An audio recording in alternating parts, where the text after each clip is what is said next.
Welcome to the Learn True Health podcast. I'm your host, AshleyJames. This is episode 343. Hello, Trail Seeker, and welcome to another exciting episode of the Learn True Health podcast. You are in for such a treat today. This interview was mind-blowing. You are going to love it. One of the things we talk about in the interview is the importance of using sauna to help detox. And I want to let you know that my absolute favorite company is Sunlighten Sauna. Last February, so it's been over a year, I finally made the purchase to get a Sunlighten sauna. It's been about 2 years. My naturopaths told me I really needed to use this type of detox. It's very gentle, but it is the most effective way to remove toxins stored in our fat cells. And I noticed an improvement in my inflammation. It went down. My liver health began to improve. I started to lose weight. I lost about 12 pounds in my first month using it. Of course, that was inflammation. Some of that might have been fat, but that was toxins and inflammation. And I started to just feel even better. And now I can't even imagine life without using my sauna. I use it almost every day. It is so relaxing. It's me time. It's a wonderful experience. I've had several episodes where we talked about the benefits of sauna therapy. You can go to learntruehealth.com and you can search there. There's a search function on our website where you can type in sauna. I've interviewed the founder of Sunlighten as well as one of the women who works there. And I know she's listening because she's a listener. Hello! It was a great interview, both of them, because we dive into wonderful stories of how the body heals itself using this type of therapy. Now, not everyone can have a wooden sauna in their house or their apartment or condo. And so Sunlighten does have a portable system. It's wonderful for doctors and for massage therapists and acupuncturists. And what it provides is the ability to get the benefits of sauna therapy in a very small space. So it becomes about the size of a massage table, and you can store it away in your closet when you're not using it. What's really interesting about the solo system from Sunlighten, and actually many of the listeners have contacted me and told me that they purchased the solo system and they really enjoy it. And the reason why my husband really loves it is your head is not inside. So you're not breathing in hot air. Now, for me, I love the 3-in-1 Sunlighten wooden sauna where my whole body is in it. I'm sitting in it. I really enjoy that. And the air is not that stuffy. It's not that hot. It's very enjoyable. But some people get claustrophobic or they just don't want to breathe in hot air. And so with the solo system, you're lying down on a non-toxic bamboo-based memory foam. It's very comfortable. And then you have this cocoon around you. Everything's non-toxic, ultra low EMF. And you begin to sweat in a gentle way, but your head is outside of it on a pillow. And so you're comfortable. And a lot of people end up falling asleep while they're doing it or meditating. It's so relaxing. And then afterwards you take a towel and you wipe it down and you put it away and then you go take a shower and that's it. So it's something that you can do for a half an hour a day in your evening or in your morning or after a workout because it does reduce the pain and inflammation from workouts. And people do notice that they bounce back, they rebound back after their workouts. So depending on what your goals are, if it's endurance, weight loss, detox. For me, my biggest thing is detox and weight loss, but some people do it for the cardiovascular benefits. There are studies that show that it decreases significantly, helps to balance blood pressure. And so there's that cardiovascular component. But whatever your goals are, I have found that sauna therapy is incredibly supportive. So if you want more information, definitely give them a call. You can just Google Sunlighten and give them a call, talk to them about their different systems and what works best for you. I do know that they will give us a really great special. I told Sunlighten, hey, if I enjoy this and it works for me, I'm definitely going to be telling my listeners about it. And I want to make sure that we get a group buy discount, that all of my listeners get some kind of special. And so they do. They give us a great deal. Just like anything else that I use that I recommend, I will make sure that I get some kind of great deal because if we're all going to buy it together, we might as well get some special, right? If you do have a sauna and you've been using sauna therapy, come join the Facebook group Learn True Health in Facebook, and please share your experience. I want to know how it's positively impacted your life. A lot of the listeners keep sharing that sauna therapy has been definitely key to helping them to get on the other side of what they're suffering from. Excellent. Well, I know you're going to love today's show. Enjoy. And as always, continue to share this podcast with those you know it'll help. My goal is to help over 1 million people to get their health back and to discover true health for themselves. And I'm going to do that with your help. Together, we're going to turn this ripple into a tidal wave and help as many people as possible to learn true health. I am so excited for today's interview. We have with us an amazing woman, Suzanne Luschas, a PhD, who has a story that you are going to love hearing. Her website is Debugging Your Health. It's a 100% free website that is a resource, her gift to the world, a resource of all the information she's collected on how to heal the body. I just love your website. I love your mission. I first heard about you through Scott Forsgren. We've had him on the show twice, and the listeners loved learning from him. He healed himself from Lyme disease and has gone on to help many others do the same, as well as other people who don't have Lyme disease but just want to learn how to gain better health. Suzanne, he highly recommended that we have you on the show because your resources are phenomenal. So I'm really excited to learn more about you and how you came to build the website Debugging Your Health. Welcome to the show. Thank you. Thanks for having me. It's so great that you're out there doing podcasts like this with information that you can't always find online or with your healthcare provider. So thank you for doing these podcasts. Absolutely. You're welcome. I do it because I spent years being sick. And when I think similar to your story, when I started finding the answers that helped me, I knew I had I had a mission to spread this information. So let's hear your story. Take us all the way back to the beginning. What led you on this path? You are an MIT trained scientist and engineer.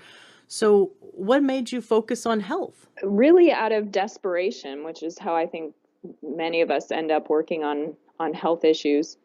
My desperation was actually not my own health. It was the health of my oldest child. And I always say the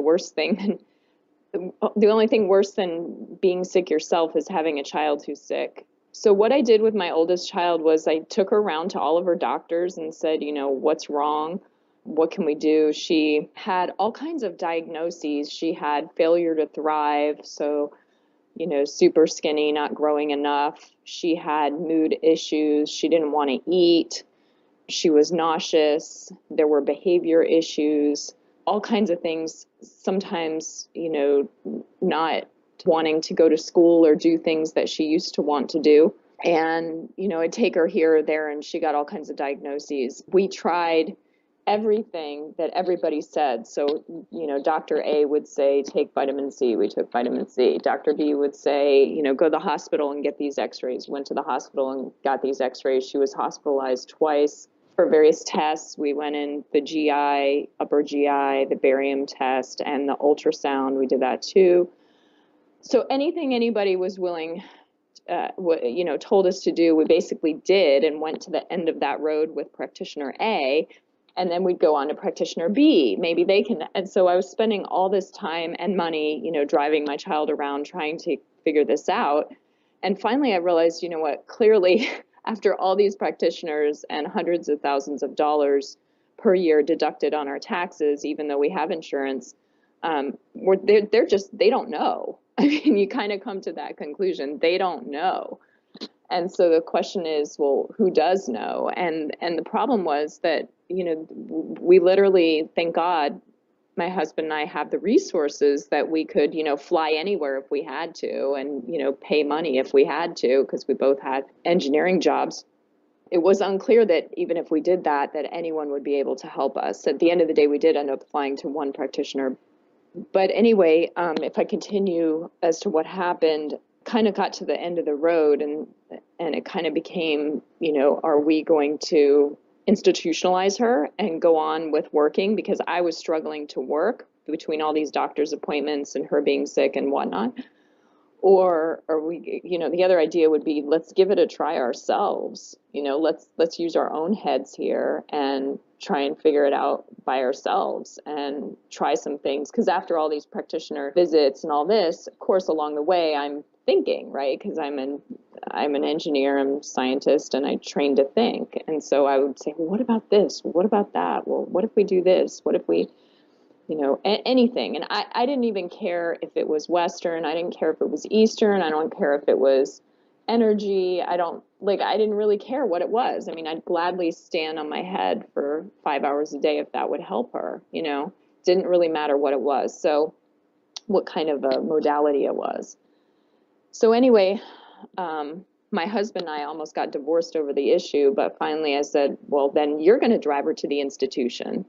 And he's like, no, I can't do that. I said, well, then we're going to try it ourselves, right? If you won't even drive her and drop her off, then we got to try it ourselves. So I took over essentially as her primary care provider and called all the shots and started thinking of these practitioners as kind of consultants on my team, that I stopped going to them and doing what they said. I started going to them if I needed to and taking what they said and maybe thinking about it or considering it, and then either doing something related to that or not. So I started kind of changing my thought about how I approached health and wellness and these practitioners. To summarize, my husband and I started doing muscle testing. We learned how over many, many years of just practice. And that ended up really helping to give us a lot of the answers. Like, does she need an antimicrobial now? Or does she need detox? Or does she need sauna? Does she need to go in the sauna and sweat? So fast forwarding, we got her back to what I would say about 90% health with mostly diet and gut work. So we pared back diet to basically, we started with the no gluten. That didn't really do anything. No dairy. That didn't really do anything. No grains. We kind of went to like 1 cup of rice a week. That didn't really do anything either. Then finally I had already gotten rid of all sugar, any sugar, not like we ever ate much of it anyway. But finally I got rid of fruit and that last cup of rice, and boom, she went completely autistic, rocking back and forth in the closet. My husband freaked out, almost divorced me for the second time, and said, we've got to stop. We've got to give her some fruit and some rice. And I said, no, this is part of her detox. Now we have to support her detox pathways and get her moving through this. And sure enough, on a couple days of autism, full autism, she came out just the best we've seen her in many, many years. This whole process took us several years of her life. And at one point she had gotten so sick, she could barely walk and she couldn't go to school, and she had kind of gotten down to that point. But what ended up sort of being the big hitter for her was the diet and gut piece. And we finally, by the time we had eliminated all this stuff and she was finally doing better, the diet was basically meat and vegetables, no sugars, no grains, no processed food. It was literally, grass-fed meats and organic vegetables, which we had always eaten organic vegetables. She had always eaten all the vegetables, but we just had to get rid of everything else and shift her gut. I also fasted with her at age 4 and 6. She's now 12, so it's hard for me to remember. I think it was around age 4, 5, 6, something like that. We fasted twice for 30 days. Who would do that with a kid that's failure to thrive? But that's what she needed at that time. So that got her, 90% of the way.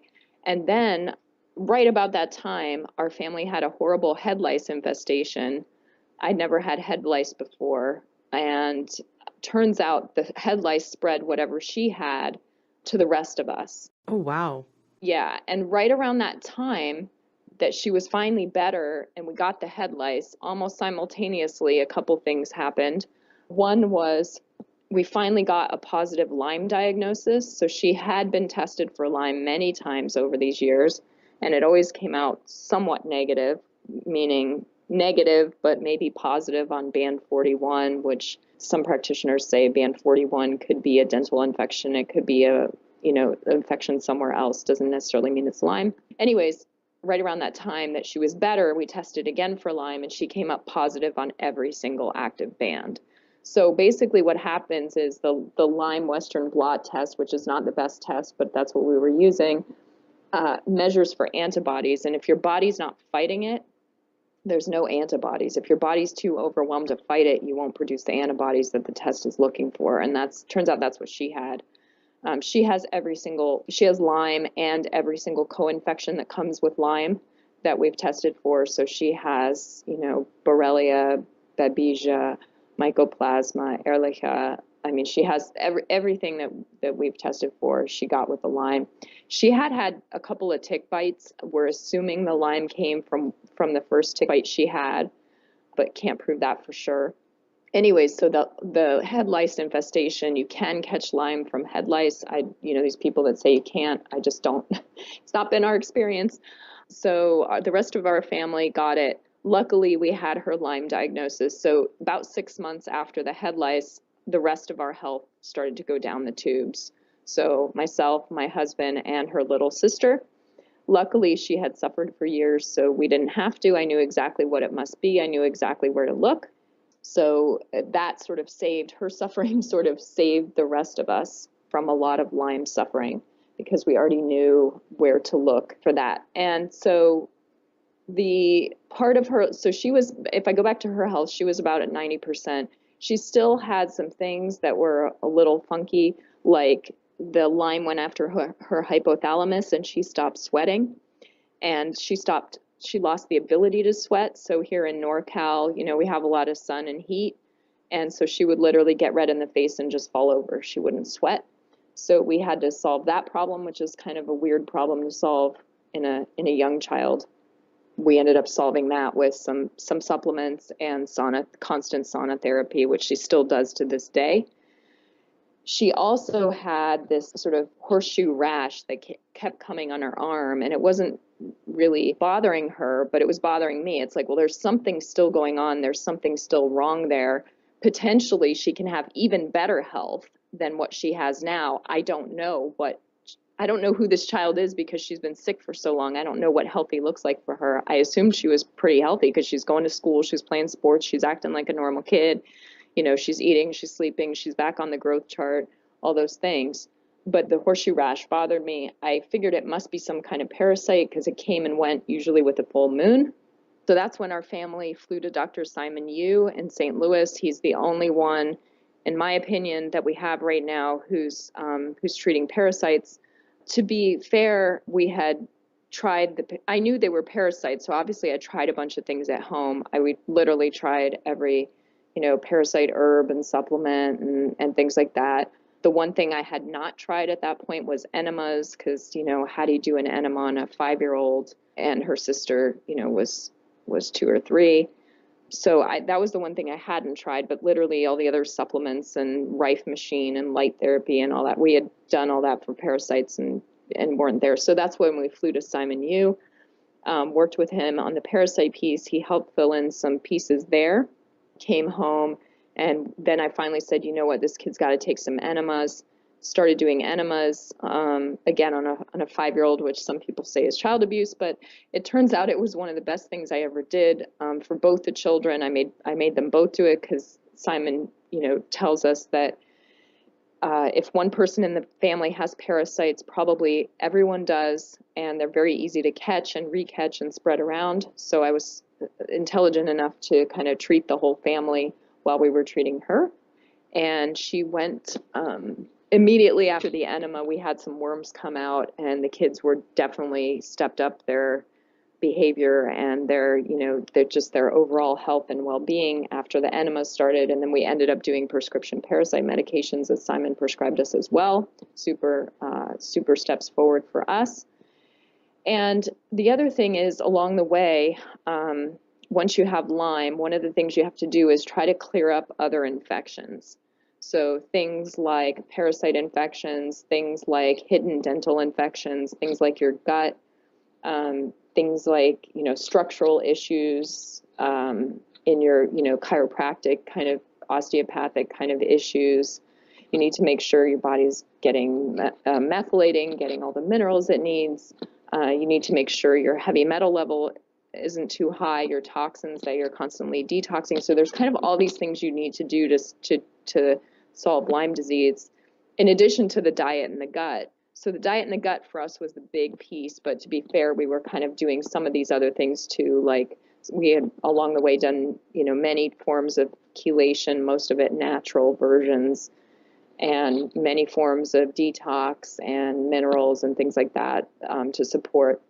Along the way, my husband and I also went through, these dental infections and clearing those out, gallbladder, liver flush, parasite medications, orthodontics.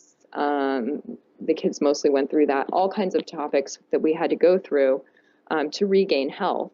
And so at the end of all this, I was like, wow, I actually feel better than I have in 20 years. I've never felt this good, really. And I think most of that for me was clearing out my dental issues and clearing out my parasite issues. And it's like, whoa, whole new life. Who cares if my body's fighting Lyme in the background?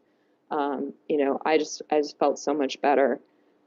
So much more vitality. Some of these chronic problems I've had all my life, like cold hands, cold feet, that's all gone. Tight shoulders, tight back, tight neck, that's all gone. So a lot of these little things that I just thought were normal are gone. So really at the end, I felt like we got to better health than we ever had. And it educated us a lot by necessity about diet and gut and how to live and how to detox. And I think those are kind of essential tools these days. If you really want to be, shine your light as brightly as you can in this world, you have to take care of your health and your body.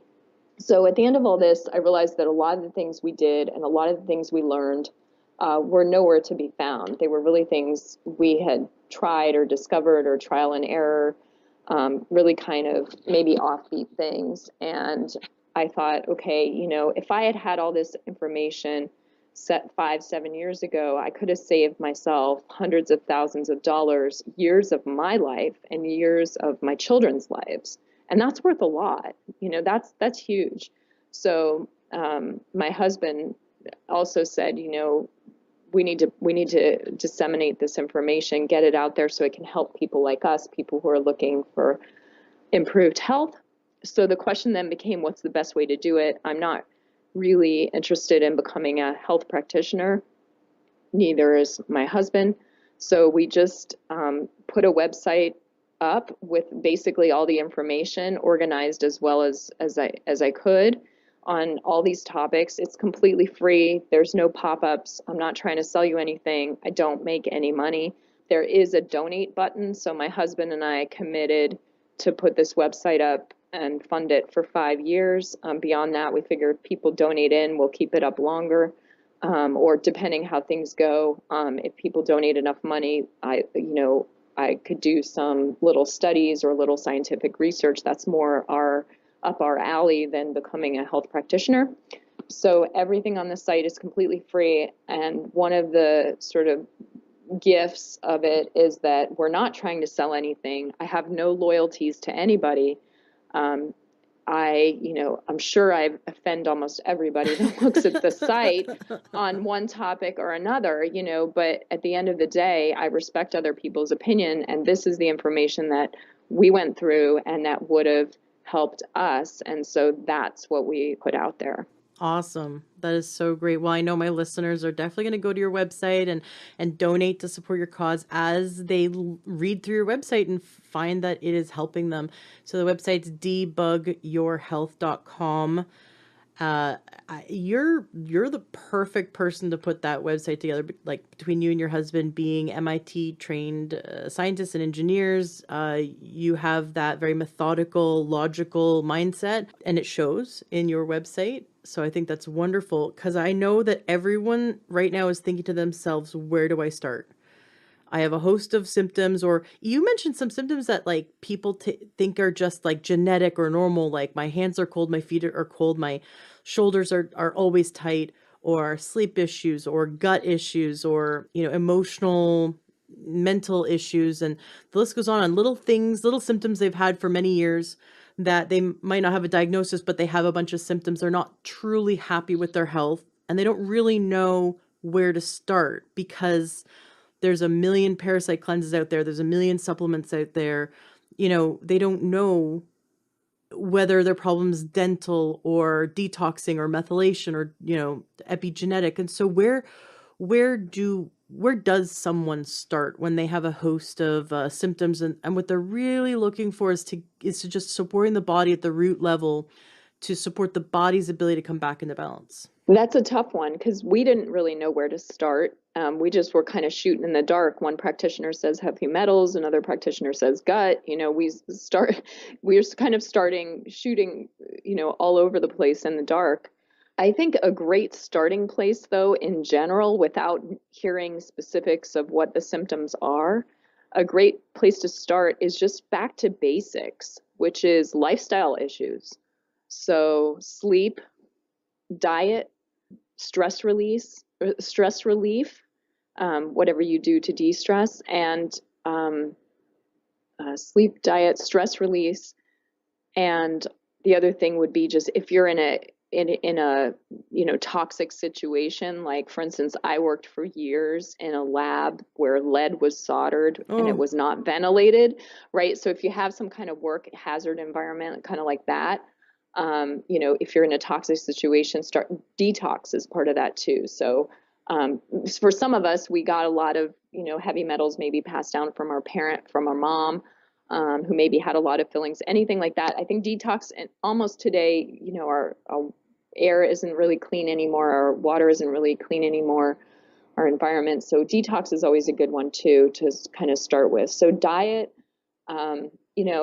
we are so socialized at every event, it feels like, that it's pretty much turns into a sugar event, right?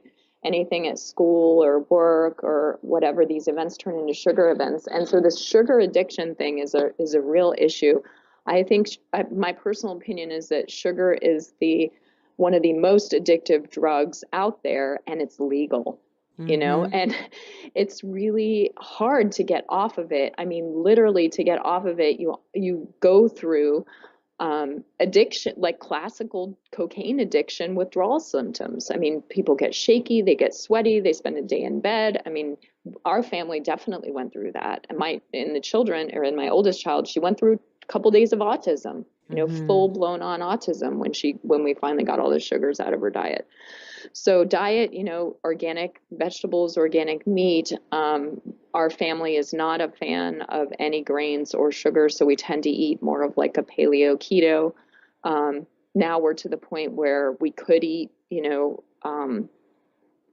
can eat like a little bit of rice or a little bit of whatever. So if we're at, say, someone's house for dinner or something and meat and vegetables and there's rice, we'll have a little bit. It's kind of a special treat, but these still aren't things that we have in our house or that we cook at home. We still to this day cook a lot of our own food, spend a lot of time cooking.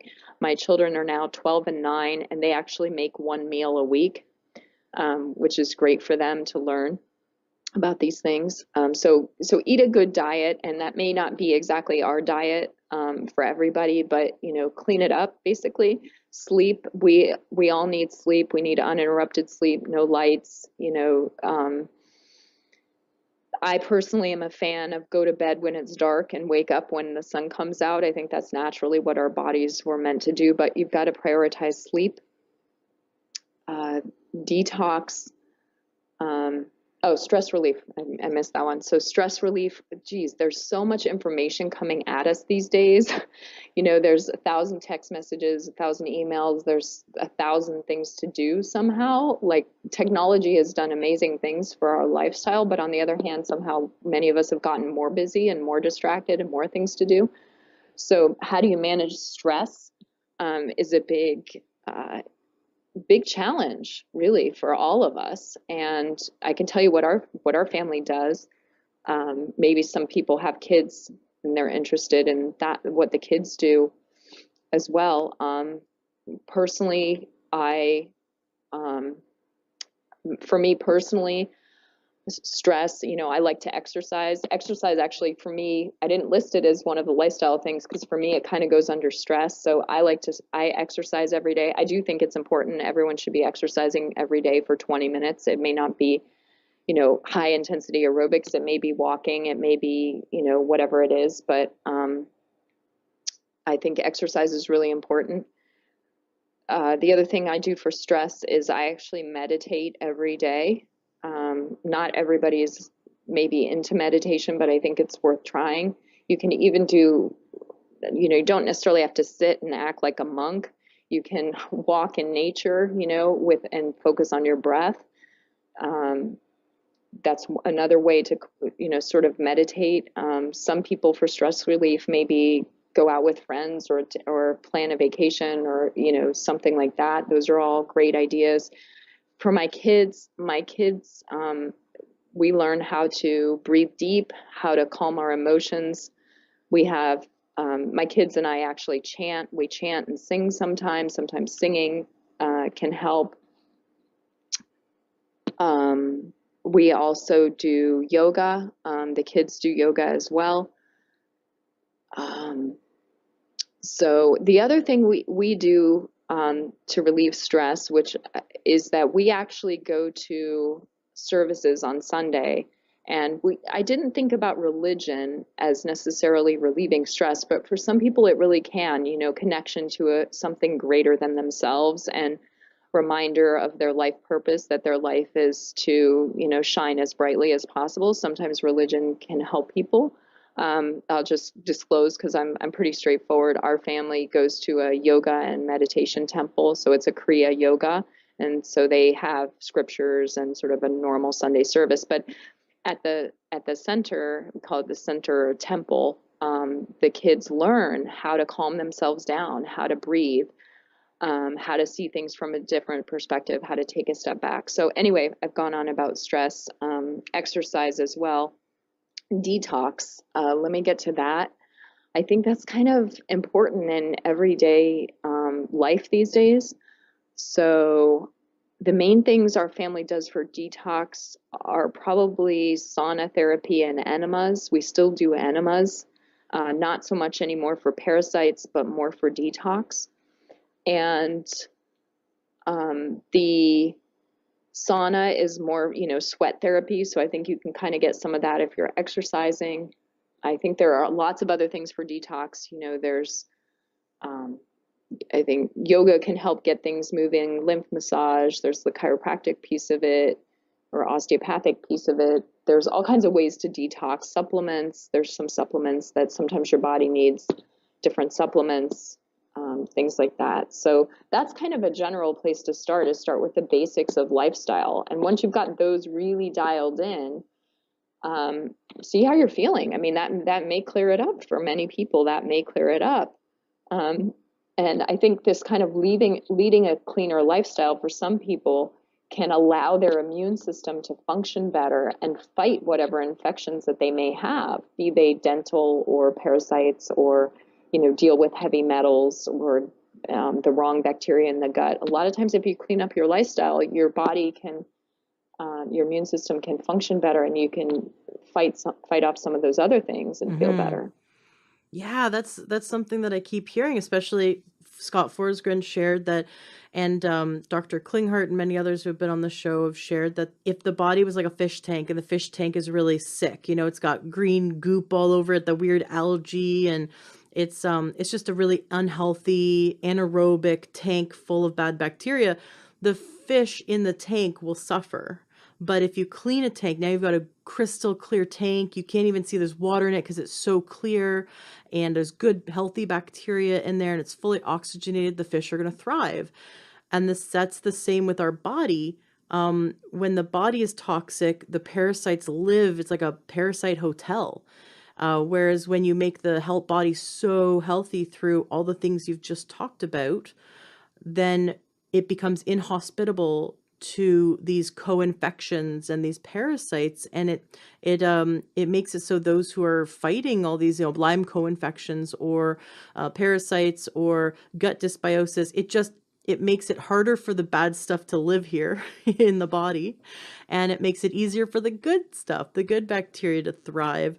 And so that makes so much sense. You weren't majorly sick your whole life, but you had those symptoms, and then you had that newly Lyme diagnosis. So you weren't like a chronic Lyme person suffering for years, luckily.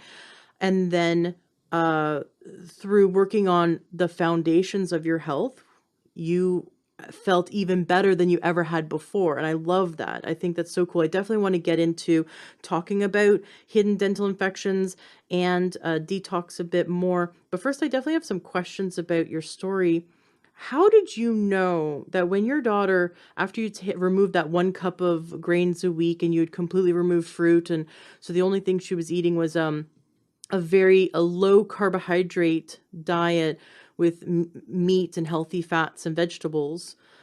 How did you know that while she was rocking there, holding herself, full blown autism, that she needed to continue? Because, of course, the knee jerk reaction, like your husband had, is the same thing I would do. I would go, no, this is wrong. Oh my gosh, we're going in the wrong direction. How did you know it was the right direction and we need to help her through it to the other side? Good question. I had heard in all of my research and looking online and reading, following people like Klinghart and Scott once we got the Lyme diagnosis, I've read through, most of their stuff at some point in time. Not like I remember all of it, but I read through so many things about the topic of Lyme specifically and autism and things like that. I knew she had some autistic symptoms before she went fully autistic, but it's like, yeah, she has some autistic symptoms, but most kids do these days, you know. But once she went fully autistic, it's like, okay, this is full autism. But I had read enough that I had heard that a lot of times autistic kids have to get worse before they get better. So that wasn't a new concept. I don't have a specific reference for it off the top of my head. I'd have to search around for it. But I can remember reading that and hearing that a few different places or a few different people saying that. Now, the question is, how do you find the guts to actually do it? Yeah. I had read that before, and I had the sort of mommy intuition, right? Or just that gut feeling myself that the right thing to do was push through. And, between those two, you kind of in your own head have to lose the fear, right? I mean, so I generally am pretty fearless. I mean, if you look at the website, you'll be like, oh my gosh, I can't believe she did that to a 5-year-old or whatever. But, at some point, like getting better was so important for me and for my child that, like I said, if some practitioner had told me, stand on your head, do a headstand for 5 hours a day, I probably would have tried it. Like I just really wanted us to be better so that we could be the best people we could be in the world. And, my husband was against it, but I said, well, then you drive her to the institution. And he said, no, I'm not going to drive her to the institution. Well, then this is what we're doing, because I had kind of taken over as a primary care provider. I had taken some time off work. I had to because of my own health, but also to work on her health. So I was kind of the primary care provider and called the shot. So it was a combination of having heard of it before, having that gut intuition, and just kind of being a little fearless. I mean, her pediatrician told me before, her MD pediatrician, who, by the way, not to rag on her right now, but has a practice in the area with a multi-year long waiting list. Like your kid will be 18 before you get into this person's practice. She told me that I would kill the child by taking out fruit and grains because the child wouldn't get enough sugar. Oh And my the child gosh. was already on the failure to thrive diagnosis, like, below the growth chart. So she told me already, you can't do that. There's no way. And it's like, okay, well then, and I said to her, I said, okay, well then what can I do? Because I had already done everything she said years ago, right? So she said, well, you could try this homeopathic remedy. And I'm like, well, we did that 3 years ago or 5 years ago, remember? But anyway, um, and it's funny because now she recommends this to a lot of Oh people. my gosh. So it's really cool though, to her credit that she's learned and she's seen it not just with us but with other people, and she's actually recommends this and is now writing blog posts and sort of in this direction, which is very, very cool. But I think, sometimes in life life deals us crises and things that we uncomfortable situations, and sometimes there's some nastiness, but we just have to calm ourselves down, take a deep breath, and live our lives and go for our intuition and for our knowledge. I'm not saying, anything anybody says on the internet, you should try at home, right? You should think about it yourself. You should research it, things like that is what I did. But at the end of the day, I kind of had to go with my own thinking and thoughts and think for myself, which is something a lot of people don't do when it concerns their own health. They don't think for themselves. They want a practitioner to tell them X. Hmm. Well, the problem is in some topics, like chelation is a fantastic one. You can go to all these MDs who've been practicing chelation for 10, 20, some of them 30 years, and ask them, how do you chelate lead out of the body, or mercury? In my case, it was more lead. And they'll all give you a completely different answer. Some of them will say, oh, oral DMSA, and some of them will say, you need IV DMPS once a week, and they're all over the spectrum. They don't know is the answer. We don't really know how to chelate the body. They know they've done some things in the past and it's worked for some people, but you start to realize that a lot of these practitioners, they maybe have one small piece of the puzzle, but I have yet to find a practitioner who has all the pieces of the puzzle and really understands each piece. And I think that's kind of where we have to take over, our own health and finding all those pieces and figuring out how they piece together. Yes, I love it. And I love that you said consider the doctors and experts on your team as though they're your team. Don't put them on a pedestal.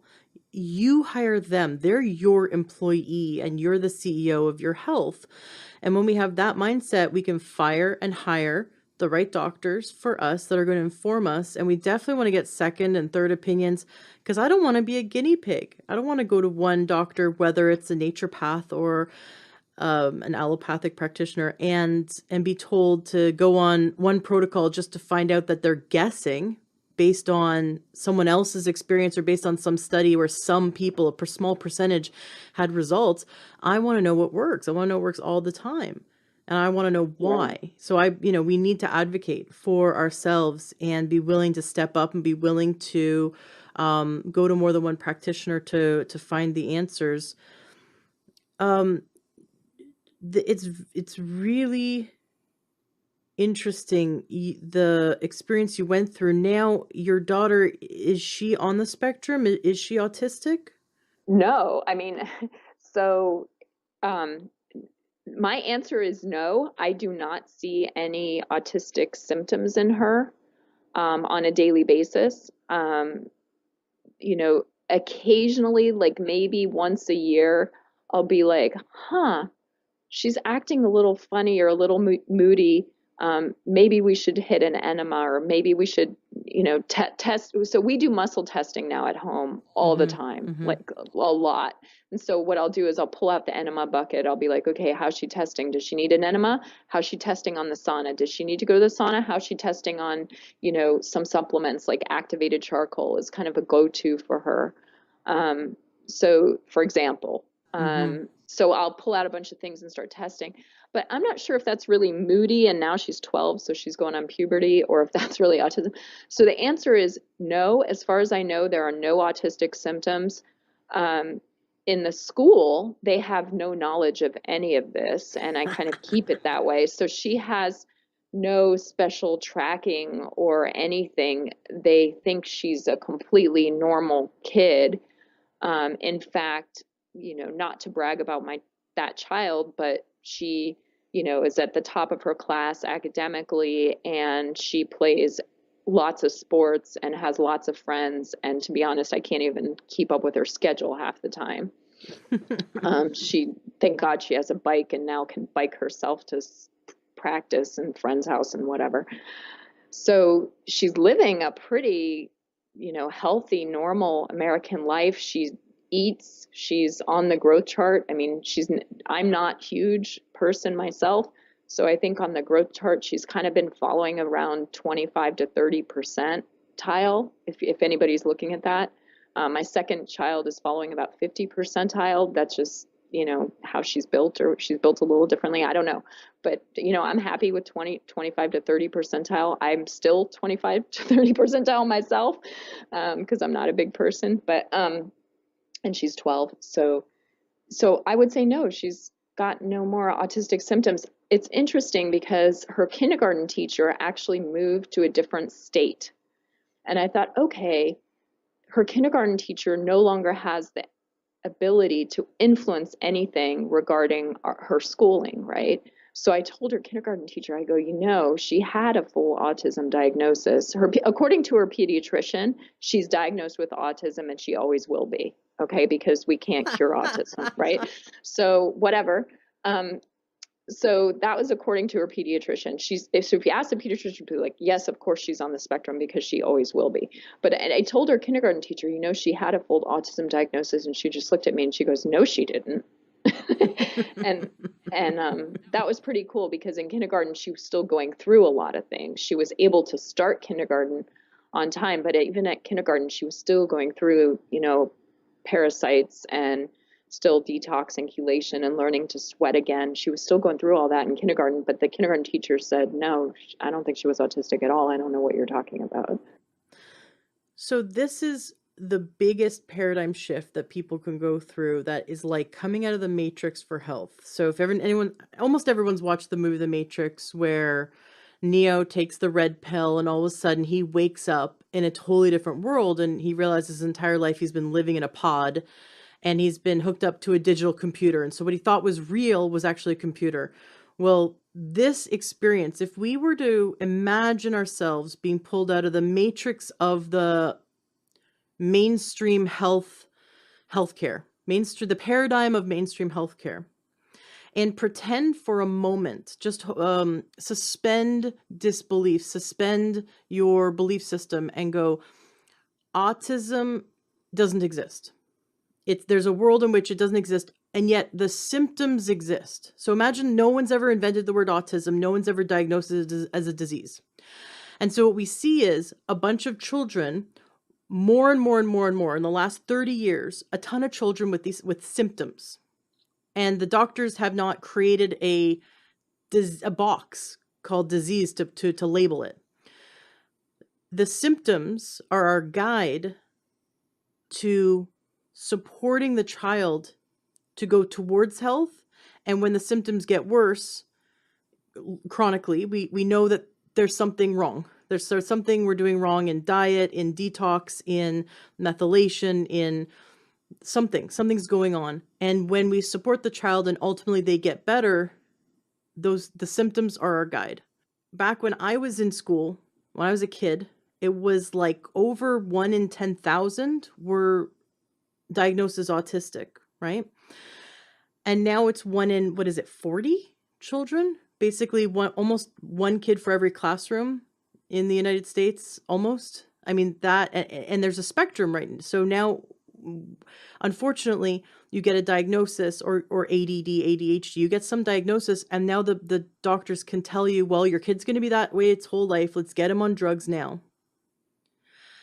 And then we stop. We shut down. We stop searching for answers. We stop searching to help them. And we keep bringing them to McDonald's and Burger King. And we keep going to 7-Eleven, giving them Slurpees. We keep, injecting them with things and giving them pills and letting them eat pizza. Because we have a disconnect between what goes in their body is either healing them or harming them. And because I've been told they are ADHD, they're just baked into the cake, or because I've been told they're autistic or whatever label, that's baked into the cake. We cannot change it. You can't change it. Therefore, why would you even try to look for answers? So we're set up in a world in which we're told to be dumb and not search for answers. But if we can suspend our disbelief and imagine that there's a world where diseases don't exist, and any disease, labels don't exist, but symptoms do. Symptoms are the truth.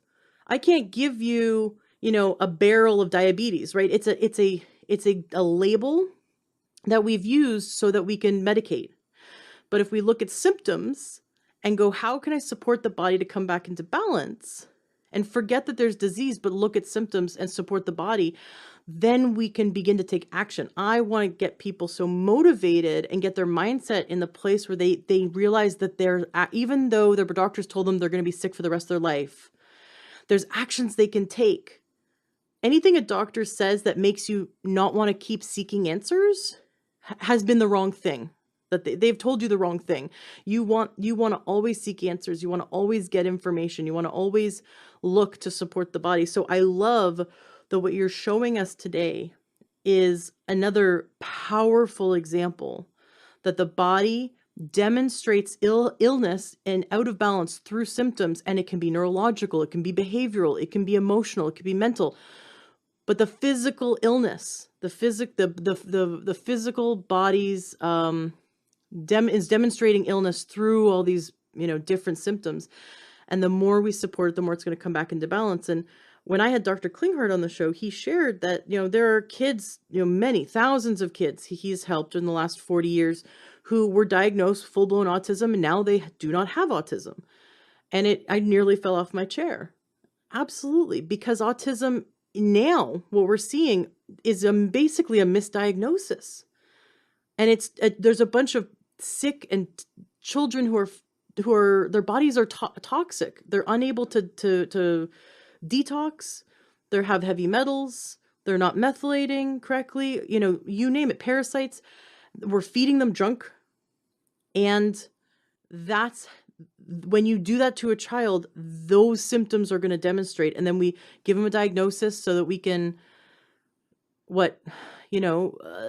feel like there's no hope, right? But if we, again, pull back this idea that there's a diagnosis and instead go after the symptoms, then we can help them. Then we can take action. So that's my biggest passion, is to shift us to a space from feeling helpless to feeling empowered.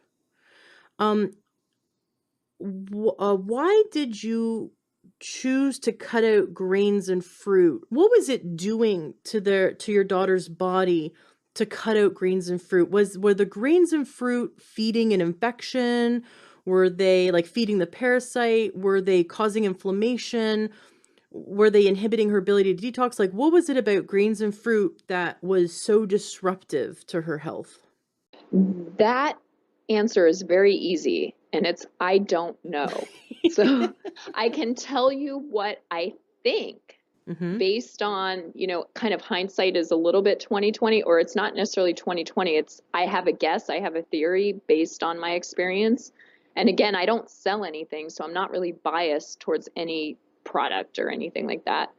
One of the things we were monitoring at that time was her stool test, microbiology, and yeast stool test. We also did, through normal labs, through you could do doctor's data, or there's other companies besides doctor's data. There's Rocky Mountain or whatever they're called mm-hmm. now, and some others. So we've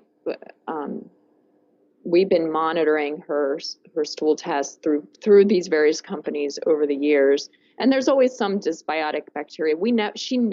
No one in our family ever had yeast, because we just never ate enough sugar to begin with. We never ate dessert anyway. We never went to McDonald's anyway. We just weren't that kind of family. So it's amazing that we could have such serious gut problems when we never ate that badly anyway. We had been monitoring the stool test and over time, and of course, I, being a scientist, like to plot these things versus time on an X and a Y axis. And she definitely always had some dysbiotic bacteria in there. Sometimes it would be the same ones coming up over and over, and sometimes a new one would come up. And then, of course, on these tests, there are thousands, if not millions, of other bacteria that we don't even know how to test for, that are important in digestion and that are important to our immune system. So after the grains and the fruit, the idea was that so my theory is that taking those out of her diet radically shifted the balance of the bacteria in the gut. And it may not be just bacteria, it may also be yeasty things. Even though we never tested on yeast, it doesn't mean we don't have it. And there are beneficial forms of yeast. It could be some viral things that were going on in her gut as well. I am personally of the opinion that if you have some dysbiotic bacteria, let's just say E. coli is dysbiotic, for example, E. coli is actually a normal flora for us, as humans, but it can become dysbiotic, and certain strains of it are more dysbiotic than others. That you're probably not going to ever get rid of that completely. You'll get to the point where it won't show up on a stool test, but if you kind of go back to your old lifestyle habits, it'll probably come back on your stool test. This has just been my experience. So I'm not of the opinion that we necessarily get rid of these dysbiotic bacteria or these nasty things in our gut, but that we can radically shift the balance by the food we eat. And that's what I think happened in her case. And radically shifting the balance in the gut means we know there's a connection between how well the gut is working and the bacteria in the gut and the immune system, and also in the digestion of what your body is actually able to absorb from your food in terms of, minerals and fats and protein and energy and things like that. So I'm not a huge fan of probiotics. While I'm on the topic, we've literally tried so many over the years. There's an article, if you dig deep enough on the website, there's an article about which probiotic is best. And I actually have a table of the probiotics and what I think they're best for, like healing your gut or stomach flu or, digestion or whatever. So I'm not a huge fan of any of them in terms of healing your gut or shifting the balance. I think most of the probiotics we take, we just come out the other end personally. And I think you have to get doses in the several billion to even try to do anything. But I think the better way to shift the balance in the gut is through diet. The one exception to that is there's a probiotic for E. coli specifically that I think can be very useful for those people out there who do have dysbiotic E. coli. There is an E. coli probiotic out there that I think is useful. Other than that, I'm not a huge fan of the probiotics. Are you a fan of fermented foods to help with the gut culture? Yes and no. Our family actually makes our own ferments. So we have a humongous crock pot that my kid's so big the kids can play hide and seek in it. And we make, we don't make sauerkraut in less than 20 head bunches. And we have, I'm just thinking right now at the house, we have red kraut with ginger, we've got green kraut with garlic and dill, and we have pickles. So we make our own ferments, and we always have, and we always have eaten fermented foods, and we were still sick. So the answer is no. I don't think fermented foods are gonna, radically change some of these very serious infections and issues. On the other hand, if you've never eaten fermented foods, I think it's definitely something we should all be doing every day anyway, just kind of in that general health category.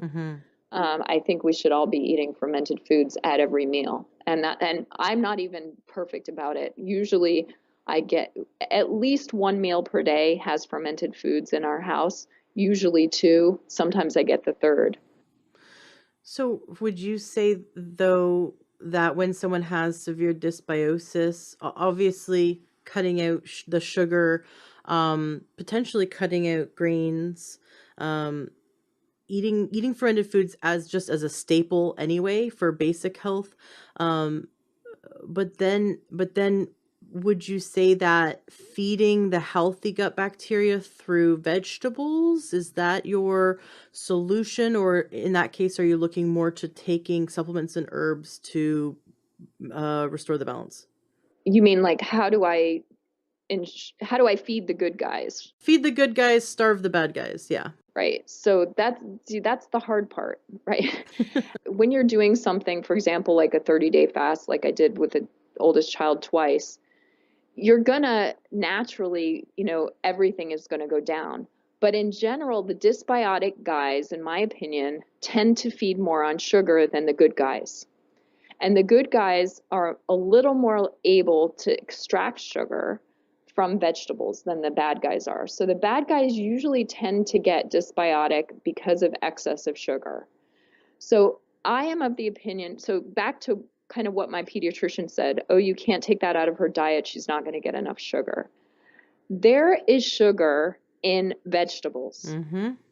Believe it or not, broccoli today is not the broccoli that I grew up with. Unfortunately, we've sort of, I don't know, engineered, but not really genetically necessarily engineering, but we have selected our vegetables more and more over time based on what tastes good. And what tastes good to most people is usually the sweeter ones. So I'm of the opinion that we actually do get quite a bit of sugar even just from vegetables, and then that is enough for the good guys, believe it or not. And our family does occasionally now eat some vegetables like sweet potatoes. I mean, sweet potatoes have a lot of sugar in them. We don't often eat sweet potatoes, but we can eat those, and we do eat them every, I don't know, we eat sweet potatoes once every couple months or something. It's not a staple for us, but it's kind of like, I think someone said, or it was in some research somewhere, that the the fruit of today is like the candy bars our grandmas ate, in terms of sugar, right? Because we've just selected these things to be more and more sweet, less and less nutritious. One thing our family does, we're lucky we have a garden, not a huge one, and we do grow quite a bit of our own food. I would love to grow 100%. We're not there, but maybe someday, and we keep striving for it. Very cool. I found a documentary a year ago, just over a year ago. It's a free documentary on YouTube called Back to Eden Gardening. And it teaches people how to garden in a way that's even in the desert. It's using a type of mulch that preserves the moisture of the soil. So you do very little watering, you do very little weeding, and it remineralizes the soil through the mulch. And this man, his story is fascinating, and so he now, just like you, for free teaches people how to garden. And so it's called Back to Eden Gardening. Definitely recommend people watch it on YouTube. Even if someone just has a few square feet of a backyard or front yard, they can turn it into something that can grow them some kale or some zucchini, or some fresh herbs to get started.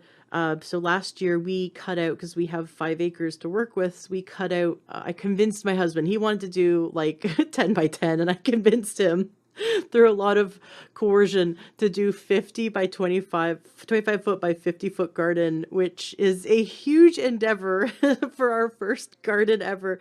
And half the things I planted did not, I was learning. I think I planted everything too deep, but what did take were the massive amount of zucchinis and squash, which took over the whole garden because I had no idea how big these things got. So all last summer, that's all we did, was we ate zucchini that we grew ourselves, these giant zucchini steaks.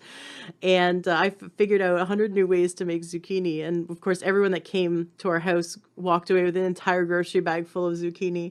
But it is so rewarding and so much fun to grow your own food, and you know where it came from. It's fresh. It's so delicious that you really don't need to add any seasoning to it, or cover it in anything unhealthy like cheese or whatever people put on vegetables if they don't taste good.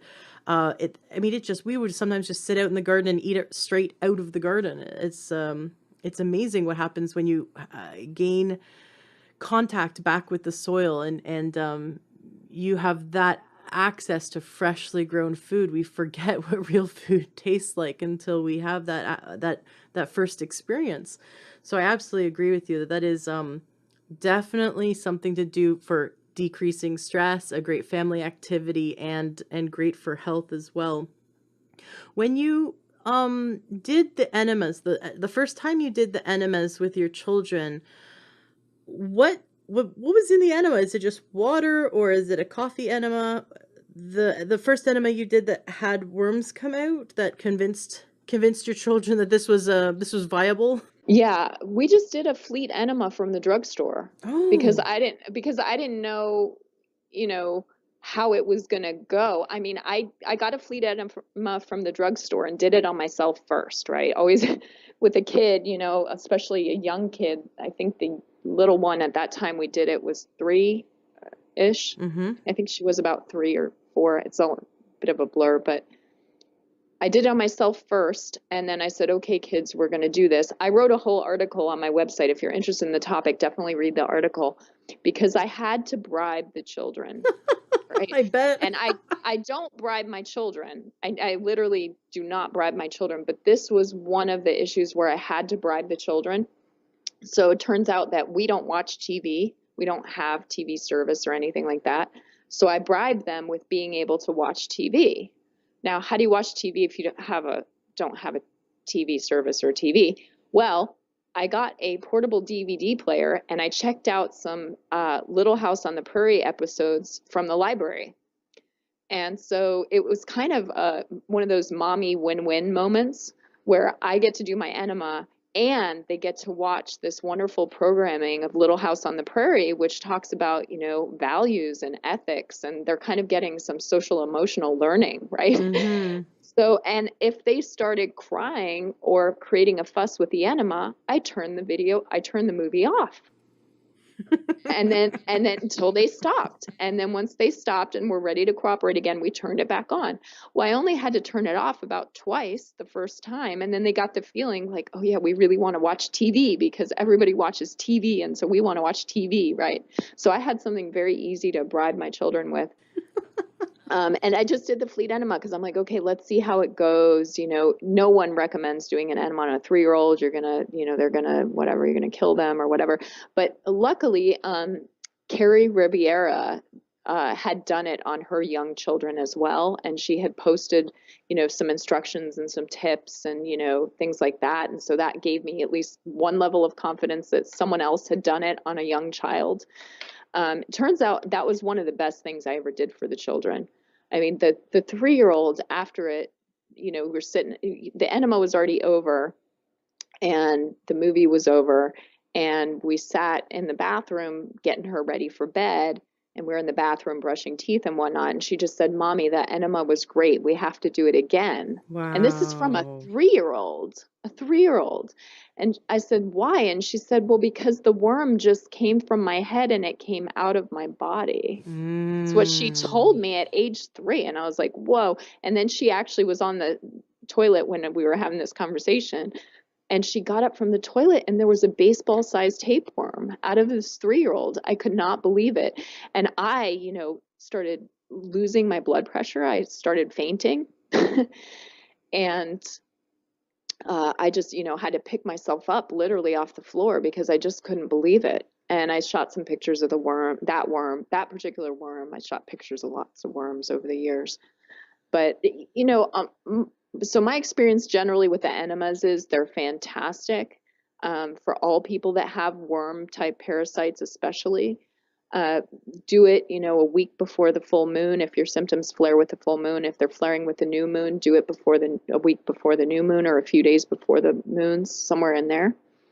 And you're going to get hopefully you're going to get quite a few out with enemas. And that's just absolutely fantastic. And hopefully that's enough that you feel better and you just live your life, and enjoy life. But for some of us who've had parasite infections for a long time and they've become systemic, they're not just in the digestive tract, they're other places in our body. That's when you really want to think about, parasite medications, in my opinion. But enemas are actually fantastic. Were your daughters constipated before, or did they have totally normal No. bowel movements? Like I'm No. kind of wrap my brain around just a regular pharmacy bought fleet enema. Why would that have caused worms to come out? Why is that different than just going poo if they don't have any constipation? Well, so my kids never really had any constipation that I was, they were pooping, couple times a day. Usually, sometimes once a day, sometimes 2 or 3 times a day, whatever. They never had constipation issues that I was aware of. I am not a poop digger, so it's possible that they had worms in their poop, and I never saw it. I never, there's some moms or dads that fish out the poop and go through it. I have never done that, looking for worms or whatever. I've just never done that. I don't tend to go in after they go to the bathroom and look at their poo.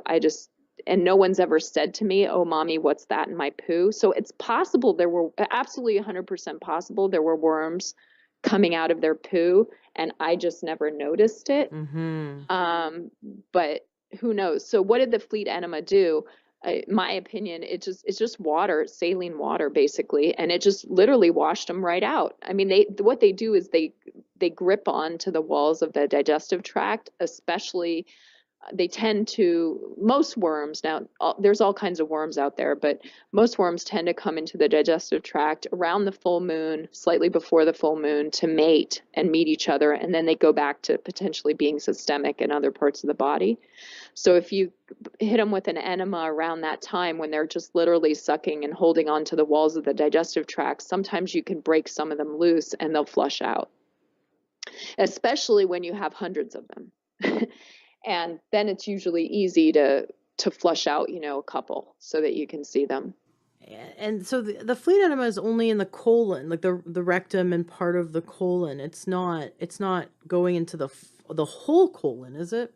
I mean, it depends on how much enema, how much water you do for the size of the person. It turns out that kids, I forget what the number is, but I think the digestive tract of kids at age 5 or 8 or something like that is 80% of what it is in an adult. So they actually have as long of a digestive tract as we do first order. It's not as physically big, but it's as long, almost not as long, but almost as long, not significantly shorter. So it depends how much water you do for the size of the person. And that's just kind of a, somewhat of a trial. I mean, the fleet enema from the drugstore has instructions on it. I think initially I followed that, and then I realized that's not enough. We need to do more volume. As for the topic of fleet enema versus coffee enema versus whatever other kind of enema, I'm of the opinion, depends what you're trying to do. So I'm of the opinion that if you, for example, think you have worms, I don't think it matters. It's just about volume of water to flush a couple of them out so you can see them. So I think for worms, anything, doesn't matter what you put in it. I think if you have, for example, an autistic child and you're trying to get them, detoxed quickly, for example, like my child who went fully autistic, then I would personally, I would muscle test the child first and see what would work the best. But without the ability to muscle test, I would hit them with activated charcoal in the enema. That tends to work very well for autistic children, just to get them immediate detox. So, and if you're, for example, we've even done minerals in the enema, we've done probiotics in the enema, just depends we've done homeopathic remedies, drainage remedies kind of thing in the enemas. Just depends on what we're working on, what we're doing, things like that. And for those who don't know, what I found this fascinating is that, because people are thinking, well, you're just putting it up your butt and then releasing it into the bowl, releasing it into the toilet. Why are you putting all these things in it? And that's because the skin is so thin there that we absorb it quickly into, there's a vein that goes right to the liver. And so that's the quickest way to deliver some nutrients to the liver is through the rectum. And that, I have felt that. I've done coffee enemas. Now, coffee enemas are not Starbucks coffee that you put up there. It's a very different. It's a blonde blend. You want it to be organic. You don't make it strong. It's not drinking coffee. It's totally different. But when you do a proper coffee enema, it delivers that caffeine to the liver, which forces the liver to increase the amount of its antioxidant that it makes. And it does a bunch of other things too, but it's really cool that it stimulates the liver to go kind of in overdrive and do a lot more detoxing. And those who are in chronic pain sometimes feel hours of relief from doing a coffee enema because it causes the liver to ramp up its efforts to making more antioxidants. And there's all kinds of good things, but you're right. We need to just think about what we're here to solve, right? If it's something as simple as we just want to see if we can flush out some worms, that's one thing, but we can use it to deliver some nutrients to the body as well. It's an interesting topic, the idea of doing it. So my son, our son is turning 4 this week, and I think I could if I had to, I think I could talk him into it, but it would be a very interesting conversation. But when a child is sick, they're really willing to do anything if they believe that it's going to make them feel better. And your daughter immediately started to feel better. That's amazing. It's so exciting.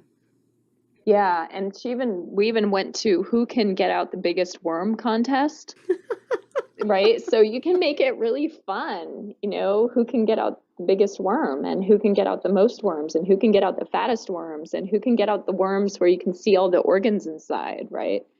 I mean, Wow. yeah, Yeah. Yeah. And kids are, uh, they're more fascinated than grossed out at that point. So, exactly. and then when they start to feel better, then it's like, whoa, this is working. Let's keep doing it.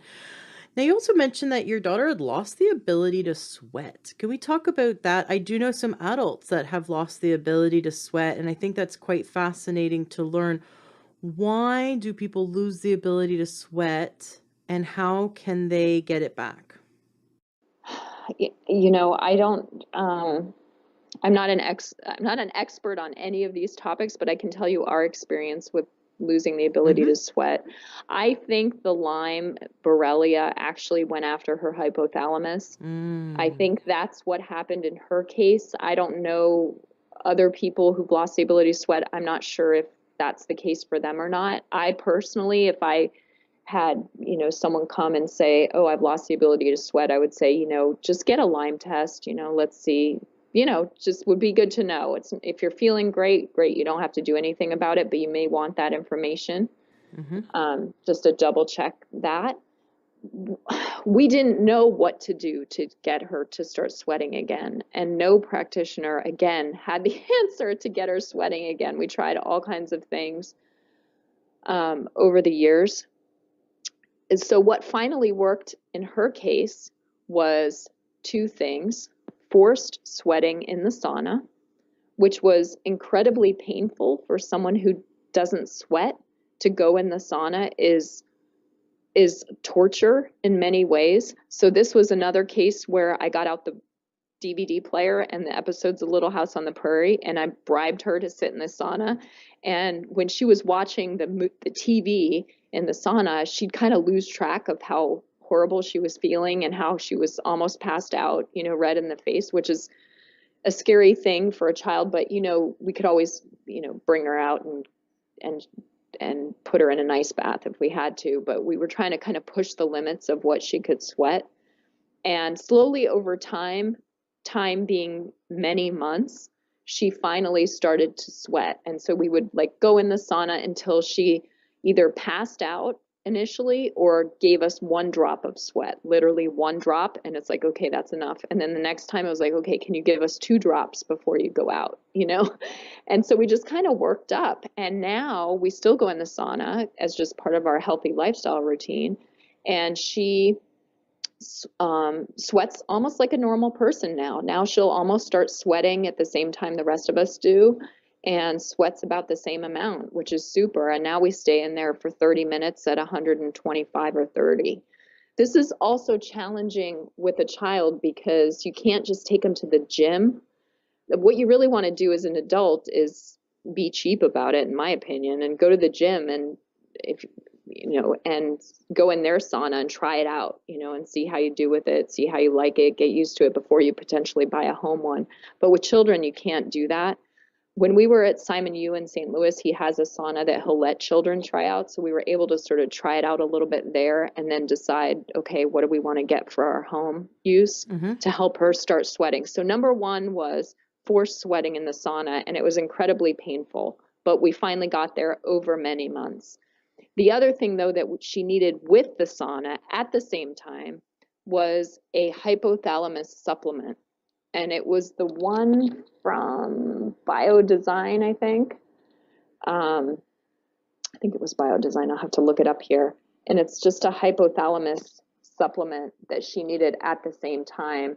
She took 2 of those twice a day for literally a couple of years.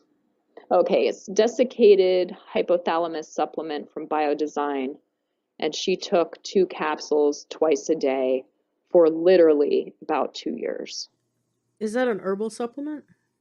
It's desiccated hypothalamus. I think it's bovine. Oh, okay. I'm not sure what it is about that supplement. If you're asking me, well, why that? Is it actually the nutrients and the hypo? I don't know. It could be energetic. I just don't know why. But that's the thing that she needed along with the sauna. Mm-hmm. And then I also had, I'm just looking, as I'm looking it up, I also said the Itira's homeopathic remedy was helpful too. But the 2 essential things were the sauna and that desiccated hypothalamus supplement.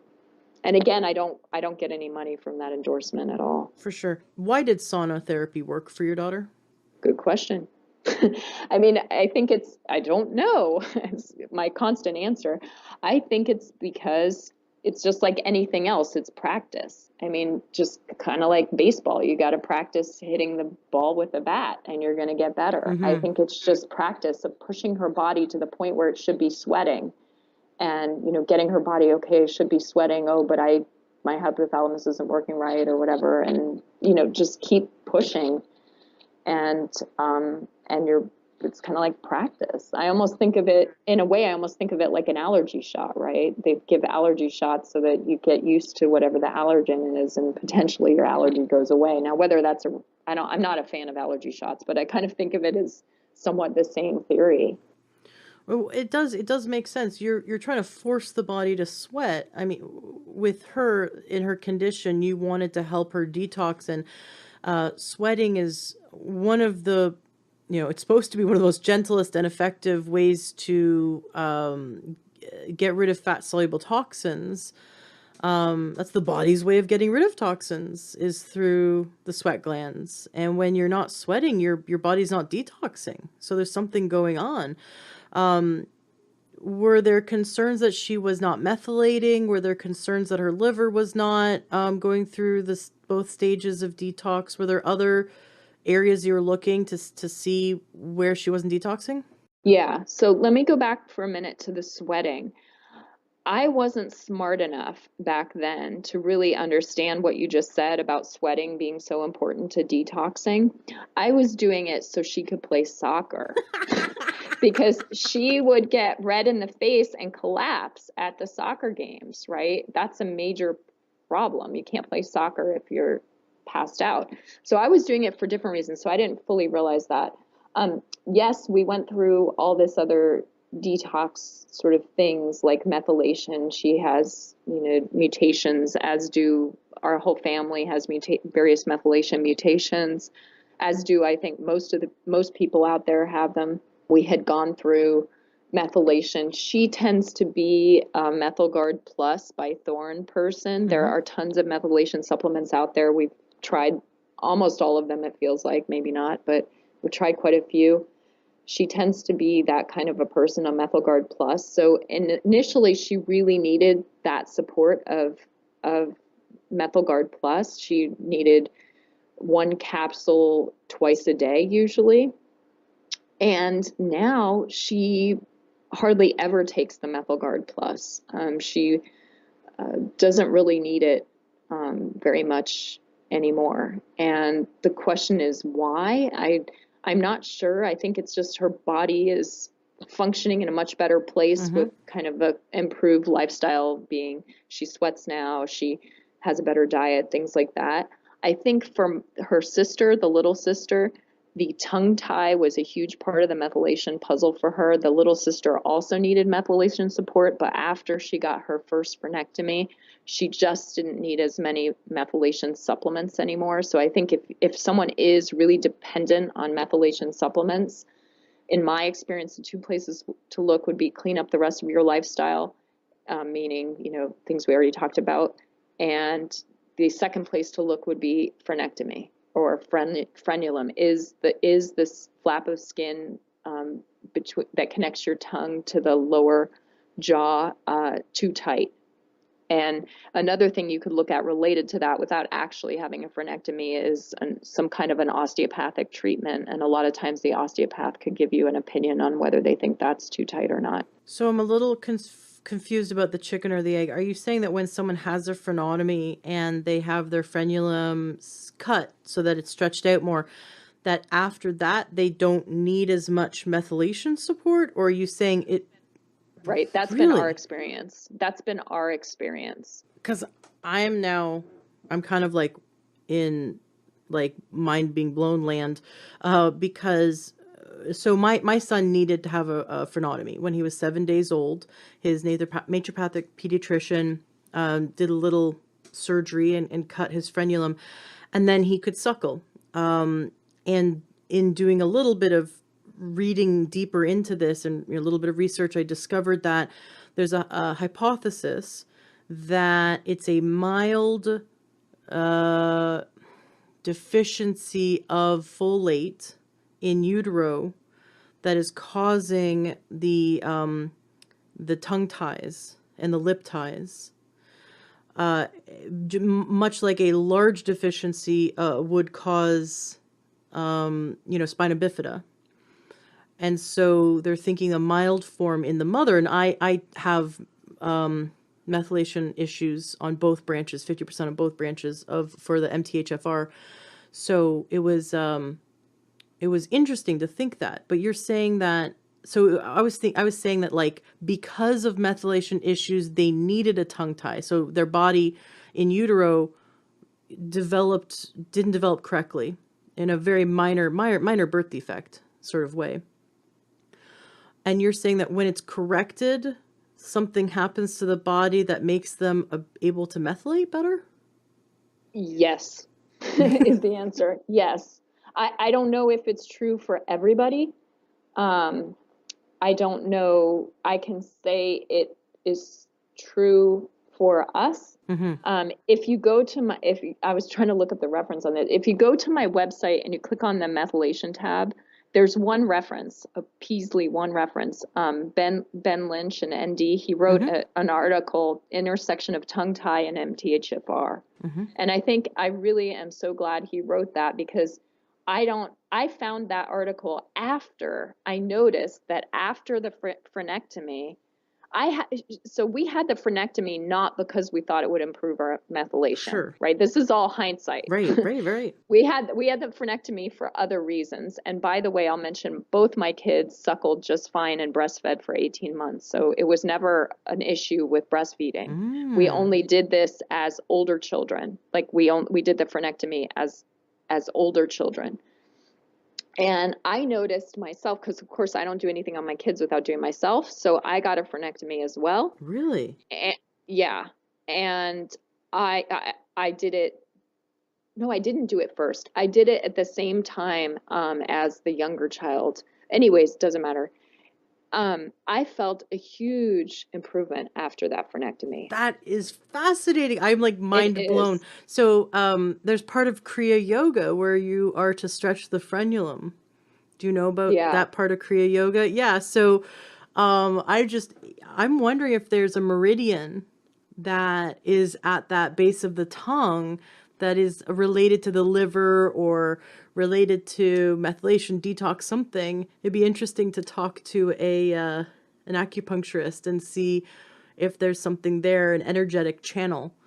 Because I mean, if we're coming at it logically, right? Very, if we're coming at it very Western thinking, it's this doesn't make sense, right? Because it's the methylation problem that probably caused the tongue tie. So why is it that reversing a tongue tie would then affect changing something physical in the body affects something biochemical? And so on a Western mind would go, that doesn't compute. But of course we're looking at it, this world of health from a much broader perspective. And and if we believe that we don't know all the answers, but let's dive in and see. And here you are finding that it did work, that you found relief through having the frenulum stretched or cut, and so did your children. Is this part of the dental procedures? You talked about hidden dental infections and some dental procedures that you had done that really made a difference. Was that around the same time? We did those within a few years of each other, Oh, yeah. But okay. these aren't really infections. This is just the structural issue, as you mentioned, of the frenulum being too tight. The other thing I noticed when I did do the frenectomy myself is that my posture was straighter. So I Wow. felt like I didn't need to go to the chiropractor as often, and I just have a naturally straighter posture now. It almost felt like afterwards I kind of had a little bit learn how to walk again, kind of, because I was so feeling so different.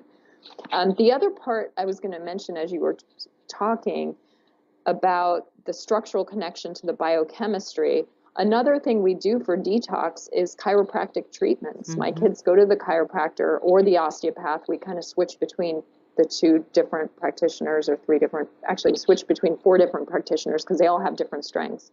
So I actually think chiropractic is part of detox, or osteopathic. Hmm. It's part of detox. And I think this topic of the methylation and the tongue tie and the connection between the two, this is new science. I don't think we've figured this out yet at all. And the only reference I could really find on it was that a blog post that Ben Lynch wrote. I just haven't been able to find, any other real science about it. But I can say observationally, with both of my children, after the frenectomy, they were less dependent on their methylation supplement. That was not true for me, but I was never dependent on a methylation supplement. I was never, I never needed to take it every day like they did. Fascinating. Oh my gosh. This is like my mind is blown. I am so excited to dive deeper into this. Oh, that's really, really interesting. Um, can you touch on the importance of clearing out of smoking out hidden dental infections and how to treat them, that because this is such a hugely important topic. Hidden dental infections can cause abscesses in the brain, can cause heart disease, um just a long list of problems that you wouldn't think would start in the mouth. Right, exactly. Exactly as you said, these dental infections can cause symptoms anywhere, literally anywhere in the body. And you're talking about acupuncture meridians. Well, each tooth has a meridian, is on a meridian in the meridian chart. Depending which tooth is infected, that can affect your lungs and your liver and your kidneys and all kinds of things. So most people, the hidden dental infections would be either a socket from an extracted tooth, or a root canal, or an implant. So all three of those could be the source or the location of the hidden dental infection. In my case, I had wisdom tooth sockets that had been extracted when I was 16 years old, and those were all four infected. I had no root canals. My husband had a root canal, and his root canal was infected.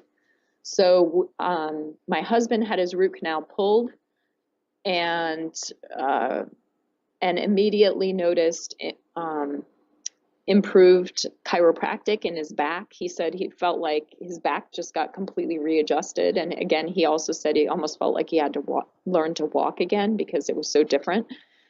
He also had less brain fog after it was removed.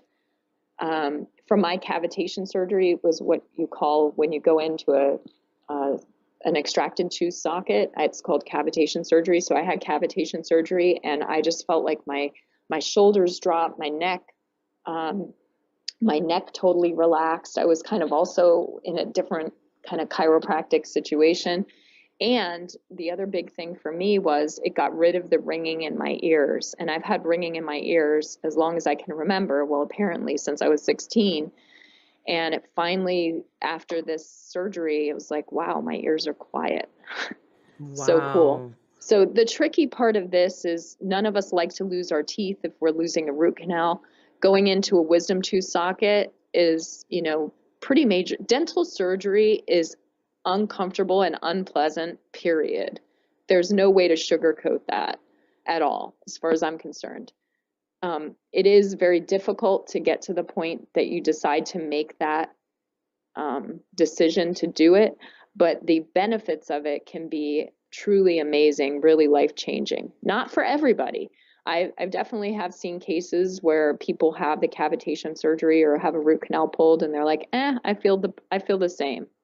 So it really depends on the person, the symptoms, and whether that's really bothering them or not. I think a lot of us with Lyme, though, do have to address the dental infections, again, because we need the immune system not to be fighting the dental infection, but rather to be fighting the Lyme. And it also gives one less place for the Lyme to hide in our bodies. So how would someone know if they have a hidden dental infection?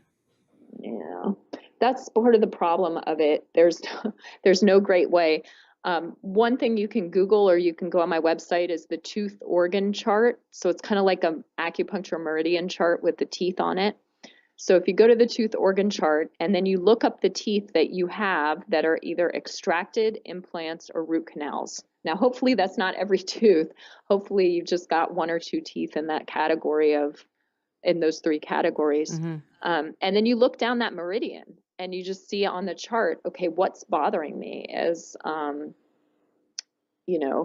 in my case, for example, I had the wisdom teeth. So the wisdom teeth is inner ear. If you click on the chart or Google tooth organ meridian chart. So for the wisdom teeth, it's inner ear. Well, surprise, surprise, my ringing went away. Who knew? Shoulder, elbow. Like I said, my shoulders dropped. Some spinal segments here, C8, T1, T5, T6, T7. If you tend to have, uncomfort and S1, S2, S3, if you tend to be, needing adjustment in those a lot. Organs are heart and duodenum. I didn't notice any problems with my heart or duodenum before or after, but those aren't really organs you notice. I don't know. Pituitary. So if you just kind of go down the meridian on the chart for those teeth, that'll give you one clue.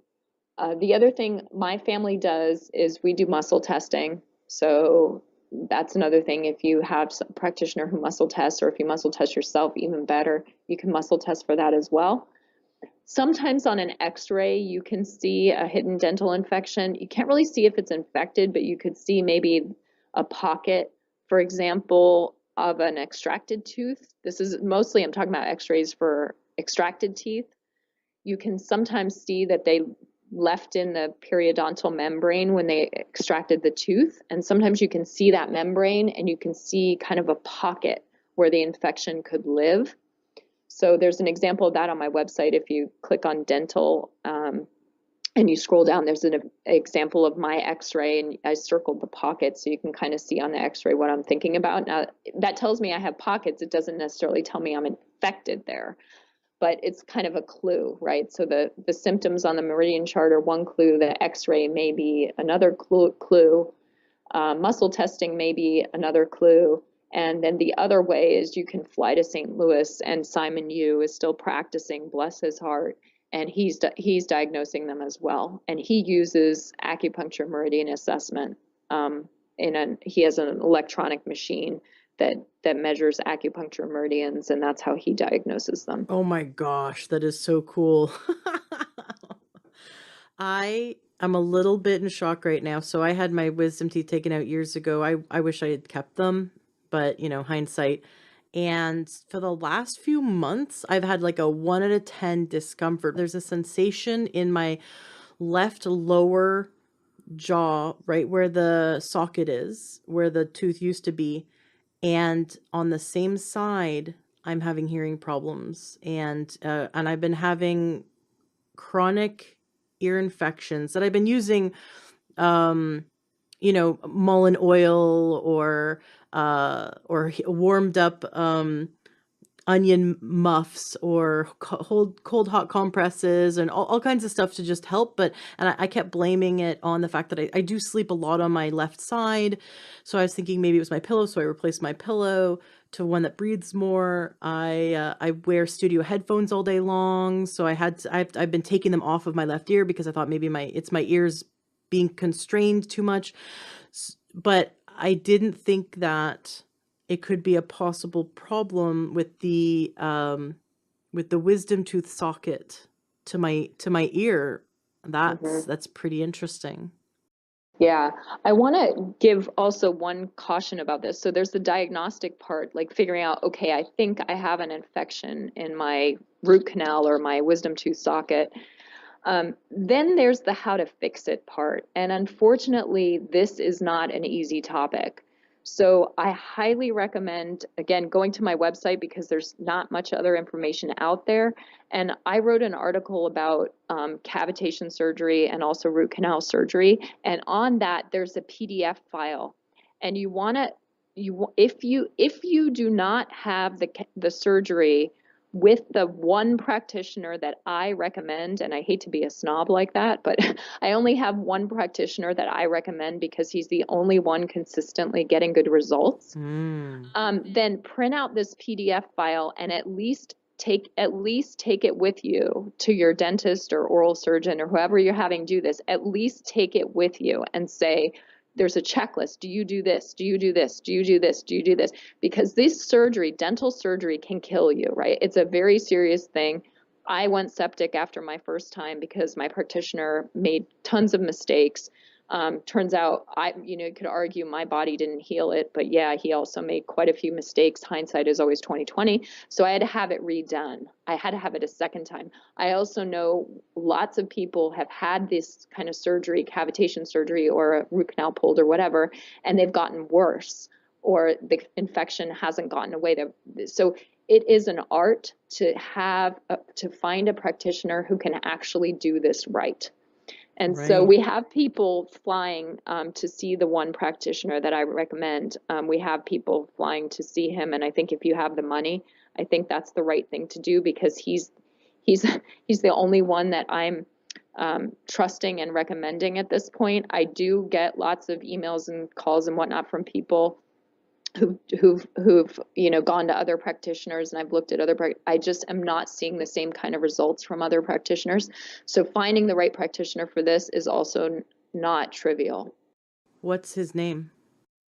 His name is Robert Jarvis, Jarvis, and he works out of Santa Rosa, California, which is not too far away from where I live. Just so happens, but he's the only one that I am recommending at this time. And he actually retired. And then I got him, me and some other people got him to come back. So he still is practicing. And he has just been doing this forever, and he's really good at it. And the other thing is, I hate to say this, but I think the energy of the practitioner also matters. So I think that, having someone who, really cares about the patient and you feel cared for, and he, is professional and caring and all of that. I'm just going to give his phone number because he does try to hide himself sometimes. So his phone number is 415-924-6551. He practices out of Marin Dental Wellness right now. He's sort of semi-retired, but I think he's still practicing 3 days a week last I checked. That's amazing. Thank you so much for sharing that. So I have a friend who's a doctor here in Washington. She went to her holistic dentist and soon after developed an abscess in her brain that left her blind, and she had to get major like brain surgery, almost died. And then now when she's under stress, and she's not blind anymore, but when she's under stress, she goes blind. And that's pretty scary. And she went back to the dentist and talked to him about it. Not in a like a you did this to me, but hey, soon after you did this work, I developed a brain abscess and almost died. He got very angry at her and so very defensive. And I know it's scary. It is scary, and that's why I just really took some time to emphasize that point, that these dental procedures can be very scary. And personally, I think we have quite a few people doing them that don't really know what they're doing. So that's why I published this PDF checklist. Print it out, take it with you, go through the list with dentist or your oral surgeon before you have it. Show it to them, give them a copy. I don't care. They can send me all kinds of, nasty grams or whatever. I get them all the time. But the good news is, because of this checklist, we actually have had a few practitioners improve their procedures. So, and that's what this is really intended to do. I'm putting myself out there, my family's putting ourselves out there, and we're hoping to help people get better, and also to help some of these practitioners, improve their procedures. And so I know the practitioner who made some mistakes on me. I know, because I've heard from other people and practitioners, that he's definitely not doing some of those things anymore. So that's a huge win. We're all learning, we're all in this together. But if you really want to maximize your chance of getting it right the first time, I would go with Dr. Jarvis and do it now before the man really does retire. I wish he would start teaching more doctors. I know. Right? I've been working on that with him. I've had numerous conversations with him about that. If anybody is still listening out there and goes to see him, please tell him that same thing, because if enough of us tell him, he usually does it.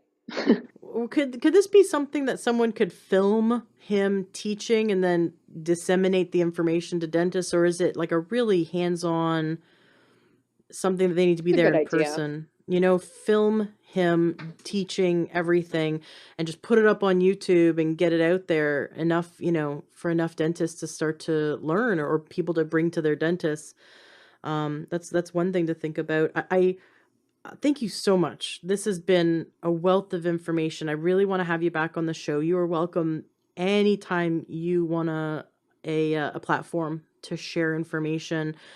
You did mention that you have sort of a list of things that your kids do themselves now as their own routines for helping maintain their health and relieve stress.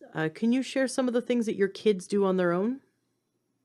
That they do on their own to maintain their health. Well, I think the biggest thing that comes to mind there is social. And I actually have a social tab on my website, which is kind of funny because now there's social media, but back when I started doing this, that wasn't as prevalent. So one of the big things my kids do is social, I don't know how to say it, acceptance or social strength. So in other words, when other kids are, eating junk at lunchtime, every day they sit next to kids who eat all kinds of junk at lunchtime, right? That's a huge challenge for them. And birthday parties, they always get picked up after the first hour so they don't have to be around the food.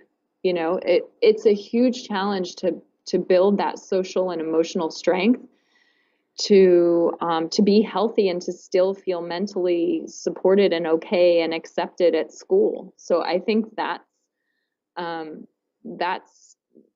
challenging, and that's something that they do every day. And how do they do that? Well, we talk about a lot at home. We eat dinner and breakfast together every day as a family. We talk about it. We talk about how the kids are starting to notice that certain kids, can't behave or don't do well in school, and look at their lunchbox, right? They're starting to notice some of those connections themselves. So we'd really talk about that and support it at home in our talking about it. Some of the other things the kids do is that I always tell them, now that they're older, they're 9 and 12, they need to tell me when they're not feeling well. And sometimes they'll literally come up and say, "Mama, I need an enema." And I'll be like, "Why?" And they'll be like, "I don't know, I just need one." Okay. Now, sometimes you kind of have to follow that inner intuition or that inner knowing that we all have, but a lot of times gets stifled by culture or by other people imposing views, or our inability to hear our own voice. I've also had them come up to me and say, "Mom, I need some activated charcoal." I've literally had them come up and say that. So kind of being in touch with their own voice. I think some of these go back to kind of religion and Kriya Yoga, and some of these meditation and yoga and self-awareness and social emotional learning tools. So a lot of schools don't teach social emotional learning. But our school luckily has a couple of programs. One is called Recess 101 and the other one's called Soul Shop. I want to plug both those programs that are getting into schools right now to teach kids how to be different, how to think for themselves.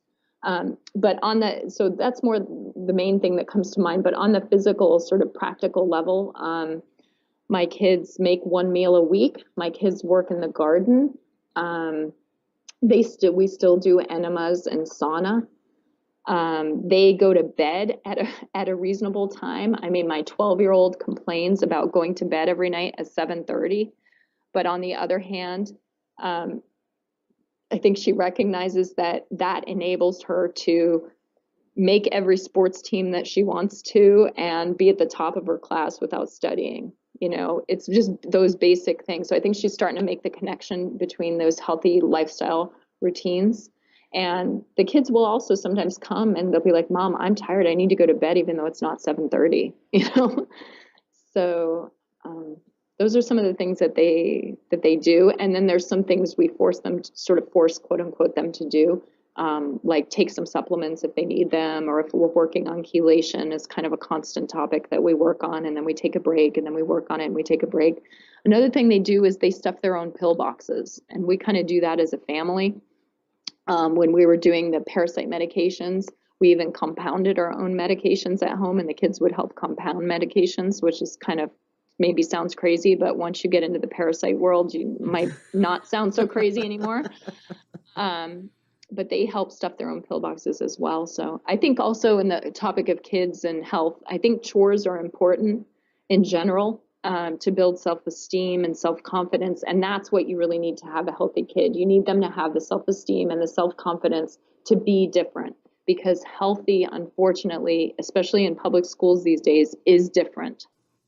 Very well said.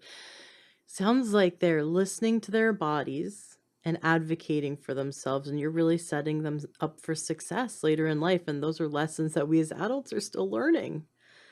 That's brilliant. We didn't even really get to dive into chelation. I'd love to have you back on and do a whole nother exploration around chelation and heavy metals and detox. Would just love to have you back. Thank you so much. This has been enlightening and uplifting.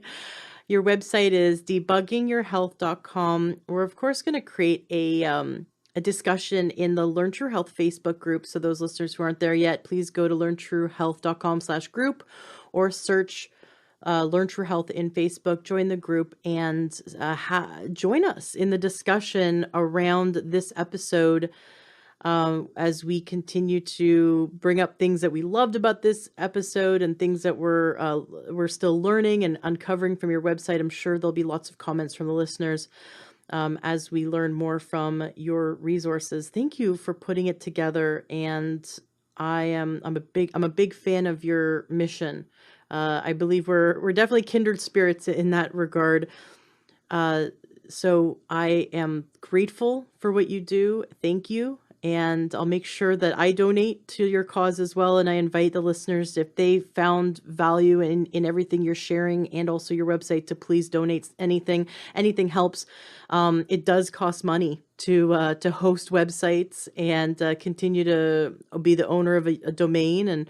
And then, like you said, if you raise enough money, you will put even more effort into the website and compile data from studies and bring us more resources that are unbiased. So that really is beneficial for all of us. So thank you so much. Thank you for having me. It's been fun to talk to you, and thank you for what you're doing with these podcasts. Absolutely. All right, let's have you back on the show. I'd love to continue this discussion. Sounds great. Are you looking to optimize your health? Are you looking to get the best supplements at the lowest price? For high quality supplements and to talk to someone about what supplements are best for you, go to takeyoursupplements.com, and one of our fantastic True Health coaches will help you pick out the right supplements for you that are the highest quality and the best price. That's takeyoursupplements.com. takeyoursupplements.com. That's takeyoursupplements.com. Be sure to ask about free shipping and our awesome referral program.